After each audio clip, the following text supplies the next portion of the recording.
Сюжету Варкрафта уже несколько десятилетий, с момента порчи орков до событий текущего дополнения во вселенной прошло почти 100 лет. За это время произошло много кровопролитных битв с самыми разными врагами. И совсем неудивительно, что жертвами случая становились целые фракции. Есть целый ряд королевств, кланов, племен, которые к настоящему моменту были уничтожены или находятся на грани вымирания. Сегодня я хочу рассказать о примечательных фракциях и расах, которые вскоре останутся лишь текстом в трактатах хранителей истории. Орки не раз заключали сделки с дьяволом, и хоть в моменте это давало им уверенность, силу и могущество, в дальносрочной перспективе орки всегда оказывались в минусе. И, наверное, больше всех в минусе остались оскверненные орки. Познакомиться с ними нам довелось еще во время Warcraft 3. Гром Адский Крик сражался силами ночных эльфов в Ясеневом лесу. Потерь было много, битва была очень непростой, однако орки нашли то, что сможет им помочь. Источник жизни, но не обычный источник. Этот источник был испорчен Моноротом, чудовищем Пылающего Легиона. Испив из источника, орки изменились. Их цвет кожи преобразился. Они стали больше, сильнее, свирепей и кровожадней. Силы помогли им в битве против ночных эльфов, но питье из испорченного источника имело последствия. Порча заставила орков стать слугами Монорота и самого Пылающего Легиона. Они обратили оружие против своих собратьев. И хоть самого Грома Адского Крика титаническими усилиями людей и орков удалось вернуть в нормальное состояние, пускай и ненадолго, то вот рядовым оркам повезло куда меньше. Они так и остались служить Пылающему Легиону. И вот, переносимся в дополнение Burning Crusade. За это время в Запределье много успело измениться. Илlidan смог заточить одного повелителя преисподней в тюрьму и использовать его кровь для создания новых орков скверны. Они стали личной армией Иллидана на его пути к покорению всего Запределья. Illidan провозгласил себя повелителем Запределья, а его армия становилась все могущественнее. Обычные орки становились орками скверны далеко не всегда по своей воле. Если при Громе они сделали это вынужденно, но все-таки понимая, что к добру это не приведет, то оркам Запределья иной раз везло куда меньше. Армия Иллидана захватывала орков из племен Запределья и обращала их в своих слуг. Либо вынуждала кланы орков, которые едва ли пережили войны в Азероте, подчиняться новому повелителю. В дополнение мы пересеклись с очень многими оскверненными орками. Лидером этих орков являлся Каргат. Он обосновался в цитадели Адского Пламени и стал одним из боссов подземелья. В целом, многие ключевые фигуры орков скверны были истреблены за время кампании в Запределье. Была некоторая надежда, что оскверненные орки смогут излечиться. В игре существовал квест, где один орк намеревался найти лекарство, но эта сюжетная линия, по всей видимости, была заброшена. Немногочисленные остатки падших орков мы встретили во время катаклизма. Группе оскверненных удалось прорваться через темный портал в надежде починить один клан орков в Азероте. После этого мы почти ничего не слышали о том, что сейчас со оскверненными орками. Можно предположить, что после войны в Запределье и победы сил Азерота фракция практически вымерла. Больше не было Иллидана с большими амбициями или Мактеридона, чья кровь помогала пополнять ряды этой армии. В Дренноре мы смогли встретить альтернативных оскверненных орков, но это уже отдельная история. Были и другие орки, которые заигрывали со скверной, что тоже привело к их почти тотальному уничтожению. Гул'дан привел Орду в Азерот. И если первая война была выиграна, то вторая оказалась успешной лишь поначалу. Доверие Гул'дану среди орков начало падать. Все больше орков осознавало, что скверна и темная магия, которую он так настырно навязывал, не приведет орков к чему-то хорошему. Правление в Орде тоже изменилось. Если сначала Ордой руководил Чернорук, не самый простой, но вполне управляемый вождь, то во времена Второй войны ее возглавил Оргрим, который открыто презирал чернокнижника. И чернокнижник это понимал, поэтому он решил создать клан Бушующего Шторма, который бы на бумаге прислуживал бы Орде, чтобы не вызывать подозрения у вождя, а фактически помогал бы Гул'дану наращивать влияние в личных интересах. А личный интерес чернокнижника был таким – добраться до гробницы Саргераса. Так как в открытую взять целый клан и уплыть в неизвестном направлении Гул'дан не мог, он выждал идеальный момент для предательства. Когда силы орков были скованы в тяжелых битвах с людьми на севере континента, он вместе со своим кланом угнали корабли и уплыли в сторону гробницы. Им удалось найти заветное место, однако они столкнулись с ужасными демонами, которые не оставили им и шанса. Последовала тяжелая битва. Гул'дан был убит. Многие его последователи тоже пали от рук демонов. От клана осталось почти ничего.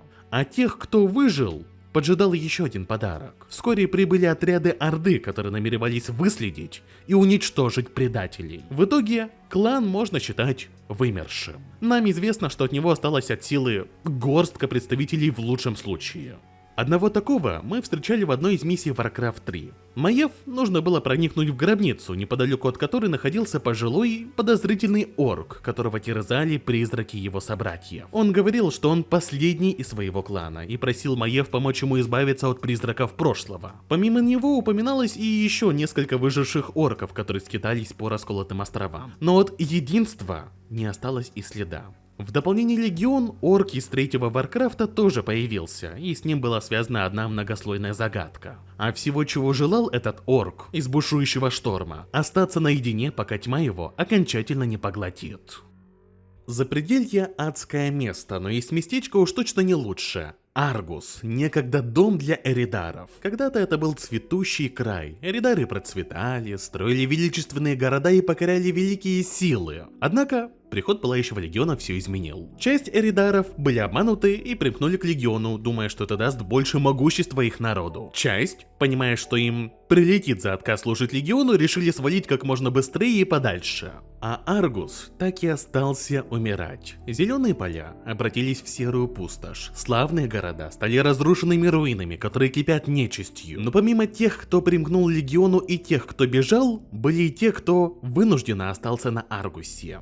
Мы встречаем их как фракцию «Защитники Аргуса». И стоит сказать, что этим ребятам было вот вообще не сладко. Свалить с планеты они не могут, а жить как-то хочется. Как жить, когда за тобой охотится целая армия демонов? Эридарам постоянно приходилось кочевать, перебираться из одной деревушки в другую, никогда не останавливаться на одном месте и находиться в постоянном поиске нового убежища. Те, кто не успел бежать, забирал Легион. Пойманные из защитников Аргуса подвергались бесчисленным жестоким пыткам. Но помимо Легиона существовала проблема скверны. Она развращала их, и они все меньше напоминали тех эридаров, коими были тысячи лет назад. Они скорее напоминали сломленных, мутировавших существ. И этому аду не было конца и края. Им довелось жить в подвешенном состоянии постоянного страха в течение многих тысяч лет. Очевидно, что за эти годы Легиону удалось достаточно сильно сократить популяцию этой фракции. И к моменту, когда герои Азерота прибыли на Аргус, от этой фракции осталась лишь сравнительно небольшая горстка эридаров.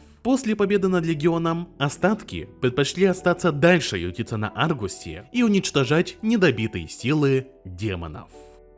Террамор. С ними, как и со скверненными орками, мы познакомились в Warcraft 3. Люди Лордерона, чьи земли успешно опустошала плеть, под предводительством Джайны Праудмур отправились в Калимдор. Там они искали спасение и новый дом. Так и был основан город Террамор, оплот для тех, кто бежал от смерти во всех смыслах. Там начало формироваться эдакое самосознание, и хоть Террамор уж точно не являлся королевством, он точно имел самобытность из-за общих проблем и схожей истории многих жителей. Позже, когда плеть ушла на второй план, город стал очень важным аванпостом Альянса в Калимдоре. Но судьба города трагична. На него сбросили бомбу, которая в одно мгновение уничтожила все. Остались лишь руины. Согласно Warcraft RPG, в Терраморе проживало 10 тысяч жителей. Почти все из них были убиты, а тем, кто выжил, тоже довелось пережить ад. Гарош, вождь Орды, взял в плен выживших и начал их пытать. Во времена Пандарии мы могли наткнуться на терраморских жителей, которые были привязаны к столбам и являлись чем-то вроде манекенов для битья. Как, кстати, они попали в плен, тоже не совсем ясно. В одной книге по Варкрафту упоминалось, что был набитый жителями корабль Террамора, который должен был увезти их в Примамбаск, Танарис. И теоретически и гипотетически именно этот корабль мог быть захвачен Ордой. Позже на это же намекнул один из сотрудников Blizzard. В общем, те, кто бежал от плети в Калимдор, так или иначе, все равно были убиты. Синие драконы. Могущественные, но немногочисленные. Когда-то синие драконы были, как и другие стаи, достаточно распространенными, а в определенный момент уже можно было сказать, что стая почти вымерла. Но почему? Когда впервые, 10 тысяч лет назад, пылающий легион вторгся в Азерот, драконы решили помочь живым совладать с угрозой. Смертокрыл, который тогда пользовался уважением среди других драконов, предложил создать могущественный артефакт, который позволит сокрушить силы демонов.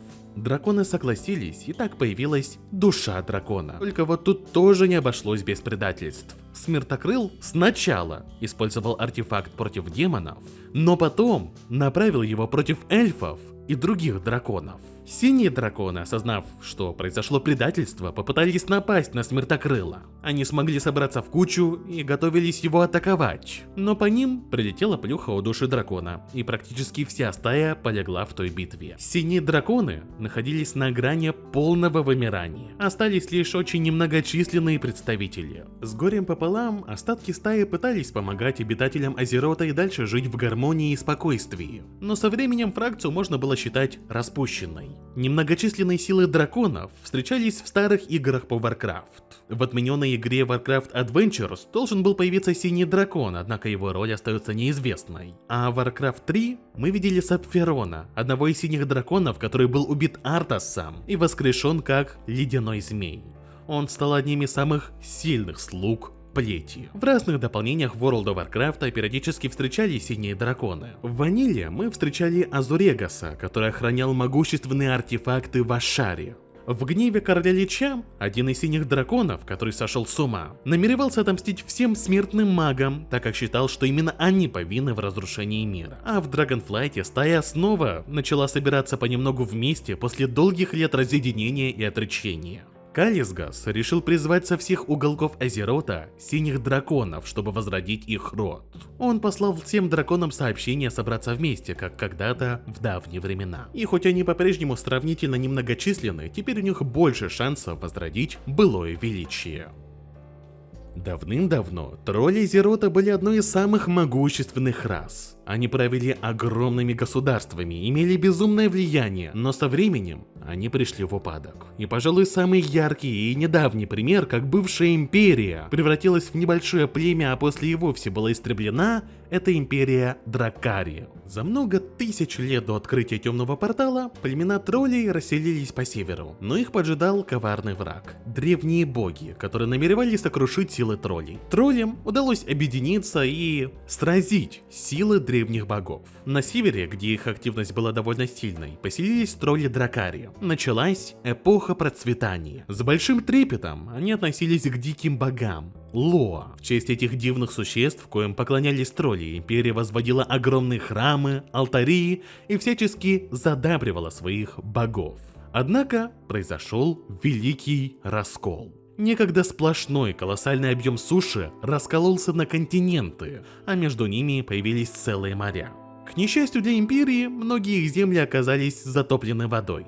Тролли были заперты на северном континенте. Но пришла еще одна беда. За великим расколом последовал и внутренний раскол. Сразу несколько племен, входивших в состав империи, решили отколоться. То ли из-за каких-то внутренних противоречий, то ли из-за того, что географически многие из них оказались ближе к современным восточным королевствам. Империя, хоть и с болью и большими утратами, смогла пережить и эту катастрофу. На тысячелетия воцарился мир и спокойствие, а Дракари снова начали процветать. И вот мы переносимся с потерянных и забытых времен ближе к нашему времени. На северном континенте возникает еще одна великая угроза – плеть. Для троллей Дракари они оказались куда опаснее, чем силы древних богов или Великий Раскол. Из-за своего географического положения они стали одной из первых целей для короля Лича. Их империя подвергалась постоянным нападениям со стороны нежити, а убитые тролли воскрешались и становились слугами смерти, которые обращали свои клинки против своих же собратьев. Это усиливало внутреннее давление на государство, а тролли начали творить настоящее безумие. Лоа, их боги, которым они строили великие храмы и почитали как великих существ, стали их же жертвами. Они попытались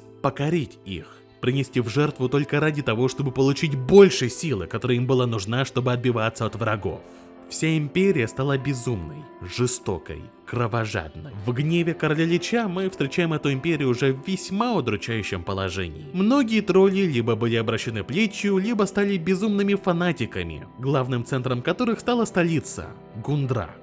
Так как уже защитники Азерота понимали, что игры троллей с темными силами до добра не доведут, было решено отправиться и зачистить Гундрак вместе с лидерами государства. Если обратиться не к совсем каноничному Warcraft RPG, то популяция империи ближе к моменту ванилы составляла около 40 тысяч. На тот момент империя уже была потрепана. Большая часть троллей была сосредоточена в Зулдраке. Еще небольшие очаги Дракари были в Ревущем Фьорде и Борейской тундре. А спустя всего несколько лет после событий гнева короля Лича от 40 тысяч почти не осталось и следа.